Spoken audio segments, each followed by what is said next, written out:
श्राद्ध के दिनों में 14 दिन के लिए कौओं का बहुत अधिक महत्व बढ़ जाता है। हम पितरों के लिए जो भोजन निकालते हैं, उस भोजन में एक हिस्सा गाय का, एक कुत्ते का और एक कौए का होता है। कौए के विषय में अनेक और महत्वपूर्ण, रोचक एवं दिलचस्प बातें हैं जिनको कि हम में से बहुत कम लोग जानते हैं। यह सत्य है कि कौए के पास दोनों आँख होने के बाद भी एक ही आँख से देखता है। अन्य कोई पशु, पक्षी या इंसान इस प्रकार की विशेषता नहीं रखते हैं।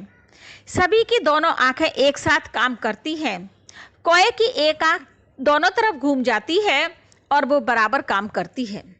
कौआ अपनी आँख से एक दृष्टि रखता है और जिसे अंग्रेजी में मोनोकुलर विजन कहते हैं।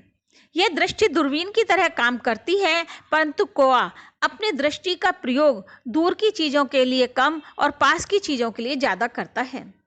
दूर की चीज़ें देखने के लिए इंसान या अन्य पशु पक्षी बाइनोकुलर विजन का प्रयोग करते हैं, परंतु अपने आसपास चौकन्ना रहने के लिए एक आँख का ही प्रयोग करते हैं। कौआ भी इसी श्रेणी का पक्षी है। अकेले भोजन ग्रहण क्यों नहीं करता? यद्यपि कौआ काफी धूर्त, चालाक, उदंड तथा कर्कश वाणी वाला माना जाता है, फिर भी उसकी एक विशेषता है जो अन्य पशु पक्षियों में नहीं पाई जाती कि जिस दिन कौए के साथी की मृत्यु हो जाती है, उस दिन कौए का साथी अकेले होने के कारण भोजन नहीं करता है। और वैसे भी कौए कभी भी अकेले भोजन नहीं ग्रहण करते, तो भोजन बांटकर खाने की कला हमें कौओं से सीखनी चाहिए। कौए की स्वाभाविक मृत्यु क्यों नहीं होती?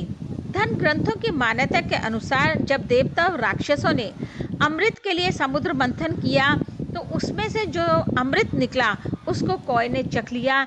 इसी कारण ना तो उसको वृद्धावस्था आती है, ना उसकी स्वाभाविक मौत होती है और ना ही वो बीमार पड़ता है। केवल आकस्मिक मृत्यु ही उसको आती है। भविष्य का ज्ञाता। गरुड़ पुराण में यह बताया गया है कि कौआ भूत, भविष्य और वर्तमान का ज्ञाता होता है। भविष्य में, भूत में, वर्तमान में घटने वाली घटनाओं के संकेत वो पहले से ही मनुष्यों को दे देता है। जैसे अगर सूखे पेड़ पर बैठा हुआ किसी व्यक्ति को कौआ दिखाई देता है, तो वो रोग का सूचक होता है। अपने पंखों को अगर धुनता हुआ दिखाई देता है, तो उस व्यक्ति की मृत्यु का सूचक होता है। अगर किसी के सिर पर हड्डी का टुकड़ा कौआ गिरा देता है, तो उस व्यक्ति की मृत्यु निश्चित होती है।